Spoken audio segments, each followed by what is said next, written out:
Hi friends, எல்லாரும் சுகமா இருக்கீங்களா? இன்னைக்கு ஒரு ஸ்போக்கன் இங்கிலீஷ் கிளாஸ்ல உங்களை சந்திப்பதில் ரொம்ப மகிழ்ச்சி அடைந்து கொள்கிறேன். எல்லாரும் சுகமா இருக்கீங்க தானே?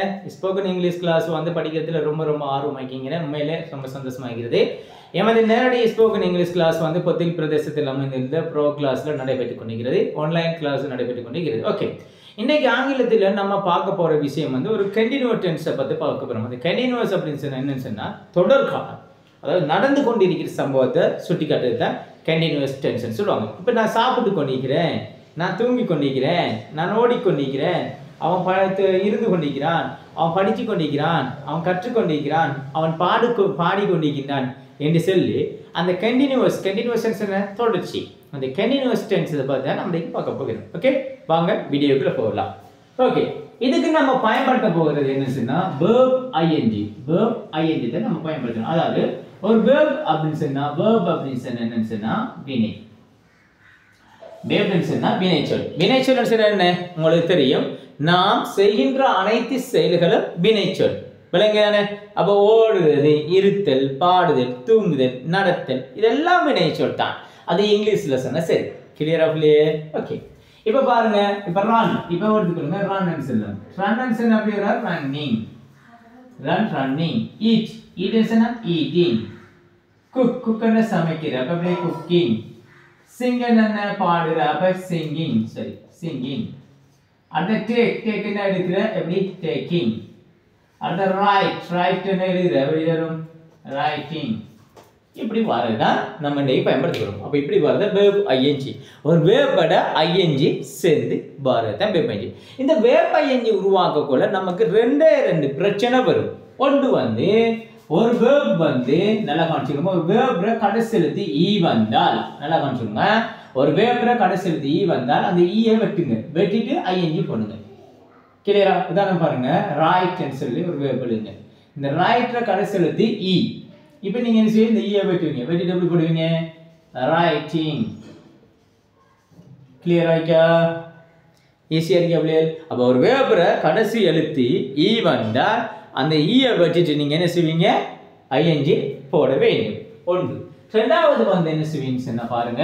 இரண்டாவது ஒரு verb-ல கடைசி எழுத்துக்கு முந்தின எழுத்து.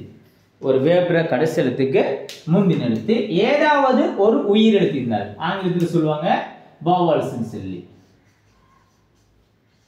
vowels letter சொல்லுவாங்க. இது என்ன vowels letter? a e i o u.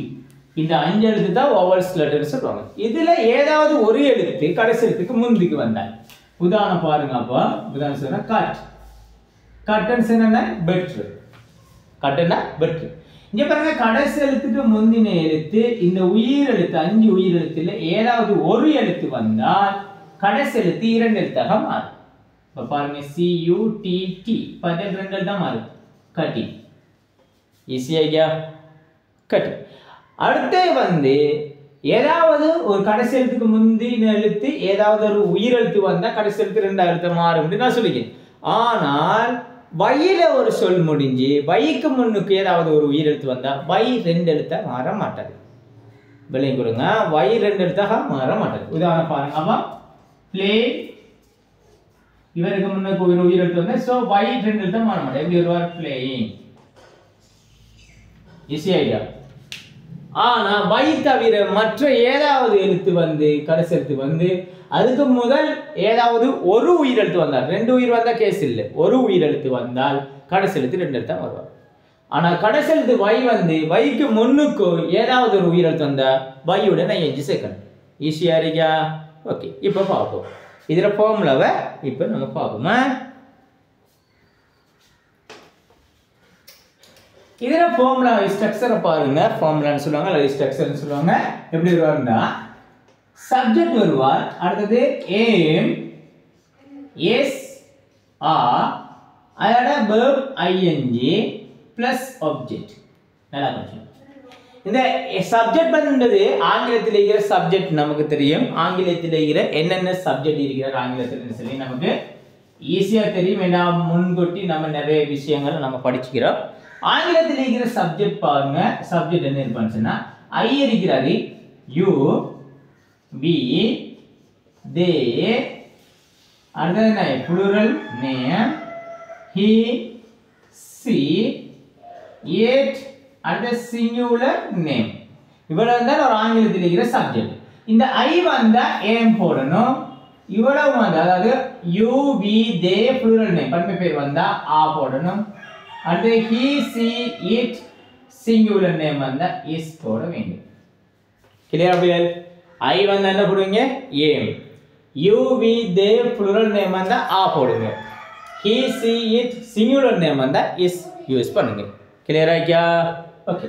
இப்போ பாருங்க அப்ப முதலாவது சப்ஜெக்ட், இரண்டாவது சப்ஜெக்ட் பொறுத்தவரை am is யூஸ் பண்ணுவீங்க. அடுத்து verb by ing, அடுத்து object. நான் தூங்கிக் கொண்டு இருக்கிறேன். தூங்குறதுக்கு என்ன சொல்ல? sleep.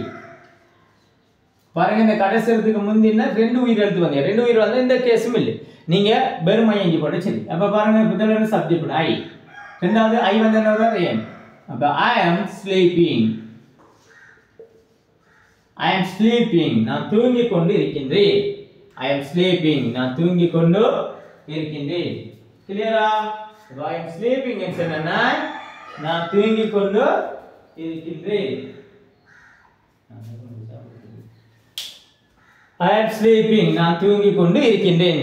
ஈஸியா இருக்கா? அவன் ஓடிக்கொண்டு இருக்கின்றான்.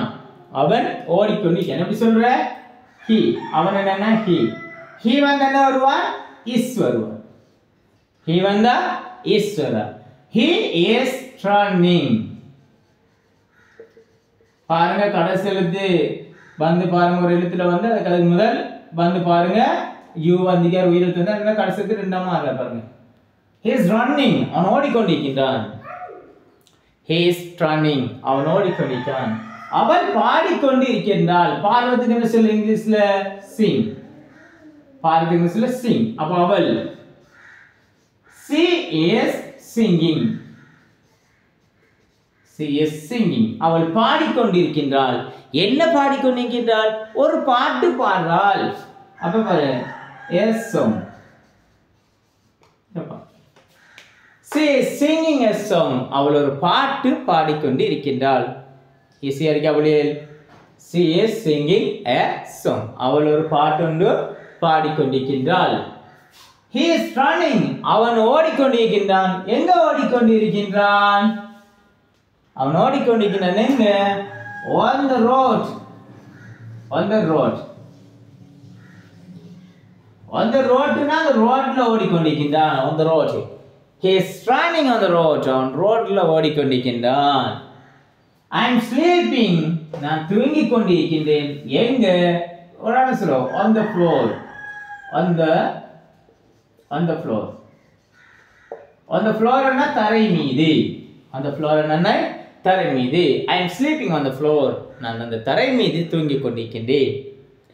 ஈஸியா இருக்கா? ஈஸியா இருக்கா பிள்ளையே? ஓகே. இப்போ நான் உங்களுக்கு ஒரு கேள்வி கேட்கிறேன், ஆன்சர் பண்ணுங்க. அவன் சாப்பிட்டு கொண்டிருக்கின்றான். எப்படி சொல்ற? அவன் சாப்பிட்டு கொண்டிருக்கின்றான். சொல்லுங்க, அப்படியே கமெண்ட் பண்ணுங்க.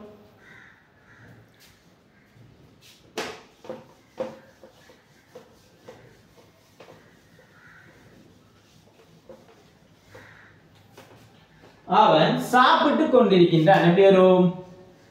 he is eating. he is eating. அவன் சாப்பிட்டு கொண்டிருக்கின்றான். he is eating. இப்ப நான் இல்லாம அவன் சாப்பிட்டு கொண்டிருக்கின்றான். எப்படி சொல்றது? நான் இல்லாமல். என்ன? without. without இருந்தா இல்லாமல். யார் இல்லாமல்? without me. நான் இல்லாமல். he is eating without me. நான் இல்லாம அவன் சாப்பிட்டு கொண்டிருக்கின்றான். he is eating without me. நான் இல்லாமல் அவன் சாப்பிட்டு கொண்டிருக்கின்றான். கிளியரா? என்னுடைய அம்மா சாப்பிட்டு கொண்டிருக்கிறாள். எப்படி சொல்லுங்க அப்பா? என்னுடைய அம்மா சொல்லுங்க. my mother. my mother என்பது என்ன? ஒருமை. ஒருமை பேச்சு சொல்றது என்ன வருவார்? is. my mother is eating. my mother is eating. என்னுடைய அம்மா சாப்பிட்டு கொண்டிருக்கின்றார். யாருடைய? with my father. with my father. with my father என்னுடைய அப்பாவுடன். with my father என்ற with என்ற உடன். with my father என்னுடைய அப்பாவுடன். with you உன்னுடன். with me என்னுடன். with my sister என்னுடைய சகோதரியுடன். அப்ப my mother is eating with my father. என்னுடைய அம்மா சாப்பிட்டு கொண்டிருக்கிறார் என்னுடைய அப்பாவுடன். என்னுடைய அப்பாவோட அங்கே அம்மா சாப்பிட்டு கொண்டிருக்காங்க சொல்லு. ஈஸியாக இருக்கா? ஈஸியாக இருக்கா? அவன் ஆங்கிலம் கற்றுக்கொண்டு இருக்கின்றான். அல்லது அவன் ஆங்கிலம் படிச்சு கொண்டிருக்கிறது வேற, கற்றுக்கொண்டிருக்கிறது. அவன் ஆங்கிலம் கற்றுக்கொண்டு இருக்கின்றான். எப்படி சொல்றது? அவன் he வந்து is. அவன் ஆங்கிலம் கற்றுக்கொண்டு இருக்கின்றான். எப்படி வரும்? he is learning. learning பாருங்க, முதல் சப்ஜெக்ட் போட்டுக்கிறேன் he, இரண்டாவதுக்கு பொருத்தமான is போட்டுக்கிறேன், மூணாவது verb ing learn learning. learning என்ன? கற்று. learn என கற்றுதல், கற்றுக்கொள்ளல். அதுக்கு learning என கற்றுக்கொண்டிருத்தல். learning English. is learning English. அவன் ஆங்கிலம் கற்றுக்கொண்டிருக்கின்றான். is learning English. அவன் ஆங்கிலம் கற்றுக்கொண்டிருக்கின்றான். கிளியரா? என்னுடைய குட்டி தம்பி டிவி பார்த்து கொண்டிருக்கின்றான். எப்படி சொல்ல? குட்டி தம்பிக்கு என்ன சொல்ற? Little brother. அப்ப சொல்ற என்னுடைய குட்டி தம்பி my little brother. my little brother. little brother னா குட்டி தம்பி. சரியா? my little brother என்ன? my little brother என்பது ஒருமை. அப்ப ஒருமை பெயர்ச்சொல் என்பதனால அது என்ன வரும் பிள்ளைகள்? is தான் வருவார். அப்ப my little brother is watching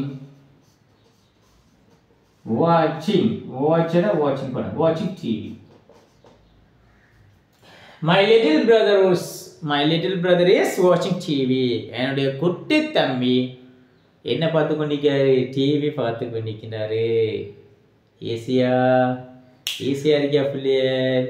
அப்ப இவ்வாறான சென்டென்ஸை வந்து நம்ம நிறைய எழுதலாம் பிள்ளைகள். நிறைய எழுதி நம்ம நிறைய வந்து அந்த ப்ராக்டிக்கல் லைஃப்ல கொண்டு வரலாம். ஈஸியா இருக்கியா? ஓகே, இப்ப நீங்க சொல்லுங்க, நான் அவளுக்காக காத்து கொண்டு இருக்கின்றேன். எப்படி சொல்லணும்? நான் அவளுக்காக காத்து கொண்டு இருக்கின்றேன். அவளுக்காக இக்காக என்பதுக்கு நான் சொல்லி தந்தீங்க என்னன்னா for என்ற கருத்து என்னன்னா இக்காக. அப்ப பாருங்க for her அவளுக்காக, for him அவனுக்காக, for it அதற்காக, for them அவர்களுக்காக, for you உனக்காக, for me எனக்காக,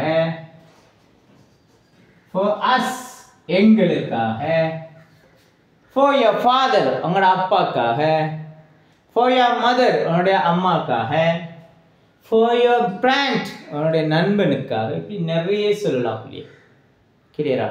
இப்ப நான் அவளுக்காக காத்து கொண்டிருக்கிறேன். எப்படி சொல்லணும்? நான் என்ன? நான் வந்து வருவார் ஏம். I am waiting. wait என்ன கதை? அப்ப waiting. I am waiting அவளுக்காக. I am waiting for her. நான் அவளுக்காக காத்து கொண்டிருக்கின்றேன். I am waiting for her. கிளியரா? நான் அவனுக்காக சமைத்துக் கொண்டிருக்கின்றேன். நான் அவனுக்காக சமைத்துக் கொண்டிருக்கின்றேன். எப்படி சொல்லலாம்? I am cooking. குக்கனா சமைக்கிற cooking. I am cooking for him. I am cooking for him. நான் அவனுக்காக சமைத்துக் கொண்டிருக்கின்றேன். I am cooking for him. அவனுக்காக சமைத்துக் கொண்டிருக்கின்றேன்.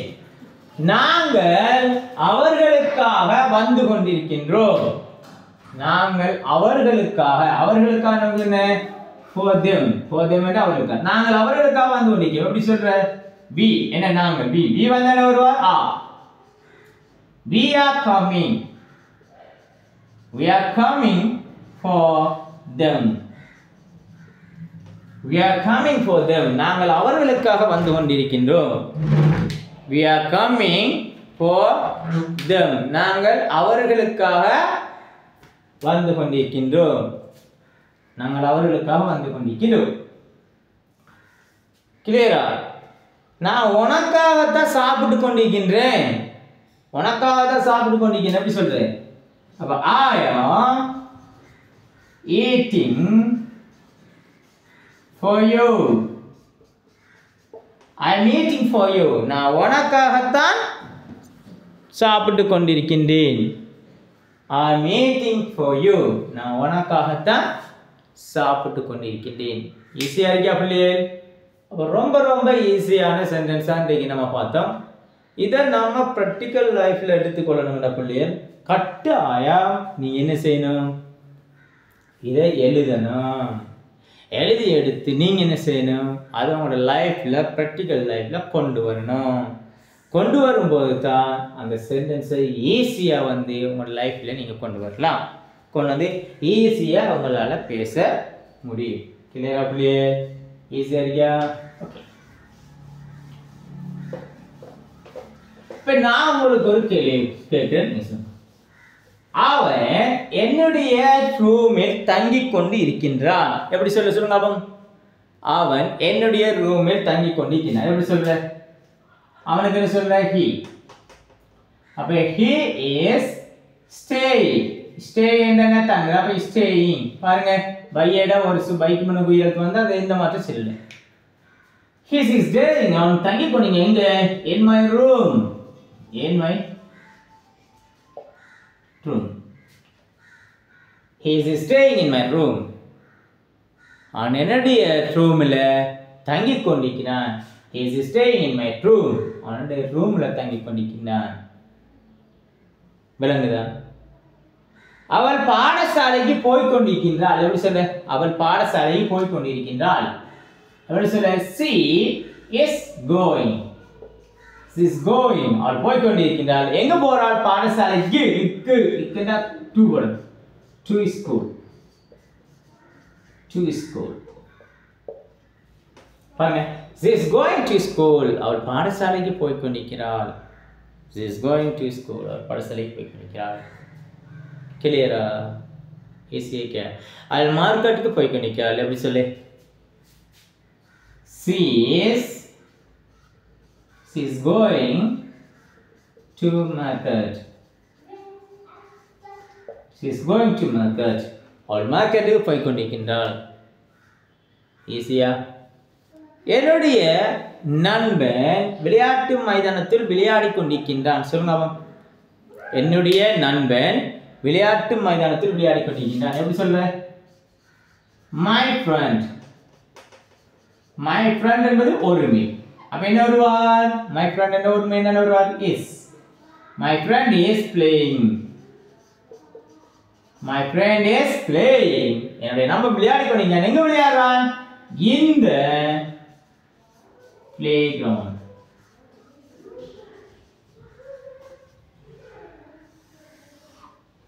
in the playground. my friend is playing in the playground. என்னுடைய நண்பன் விளையாட்டு மைதானத்துக்குள்ள விளையாடி கொண்டிருக்கிறான். ஈஸியா? நாங்க தோட்டத்துக்குள்ள விளையாடி கொண்டிருக்கிறோம். அப்படி சொல்ற? yes, we are playing. we are playing என்ன அர்த்தம்? நாங்க விளையாடி கொண்டிருக்கிறோம். எங்க? in the garden.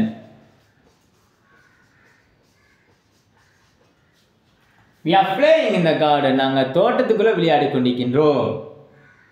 நாங்க தோட்டத்துக்குள்ள விளையாடி கொண்டிருக்கிறோம். ஈஸியா இருக்கா? ஈஸியா இருக்கா பிள்ளைகள்? அப்ப இந்த சென்டென்ஸ் வந்து உங்களுக்கு ரொம்ப ரொம்ப ஈஸியான ஒரு சென்டென்ஸ் பெட்டது தான் இன்னைக்கு நம்ம பார்த்துக்கின்றோம். அப்போ இன்னைக்கு நம்ம படித்த விஷயத்தை நான் ஃபுல்லாக ஃபோர் பண்ணுறேன். ஏன் சொன்னால் நான் உங்களுக்கு ரொம்ப ரொம்ப விளங்கிக்கும் அப்படின்னு சொல்லி நம்புகின்றேன். ஓகே, இதே மாதிரி சென்டென்ஸ் நிறைய எழுதுங்க, நிறைய எழுதி நிறைய படியுங்க. படிச்சுட்டா ரொம்ப ரொம்ப ஈஸியாக இருக்கும் புரிய. ஓகே, விளங்கிட்டா? ஓகே, அப்போ உங்களுக்கு நேரடியான வகுப்புகள் வந்து எமது இப்போ பிரதேசத்தில் வந்து ப்ரோ கிளாஸில் நடைபெற்று கொண்டிருக்கிறது. அப்போ ஆன்லைன் கிளாஸ் வெகு சீக்கிரமாக நடைபெறும். ஓகே, ஆகவே இந்த பயிற்சிகளை கட்டாயம் எழுதி எடுத்து செஞ்சு கொடுங்க. எமது வீடியோவை பார்க்கின்ற முதலாவது பார்க்கின்றவர்கள் கட்டாயம் லைக் பண்ணி கமெண்ட் பண்ணி ஷேர் பண்ணிக்கொள்ளுங்க. நீங்கள் ஷேர் பண்ணி ஒரு மோட்டிவேட் தரும் போது இந்த வீடியோ தொடர்ச்சியாக நீங்களால் செய்து கொள்ள முடியும் என்பதை தெரிவித்துக் கொள்கிறேன். ஓகே, மற்றும் ஒரு ஸ்போக்கன் இங்கிலீஷ் கிளாஸ் வீடியோவில் உங்களை சந்திக்கும் வரை உங்களோட விடைபெற்று செல்லும் உங்கள் ஆசான் முர்ஷாத். ஓகே, பாய்.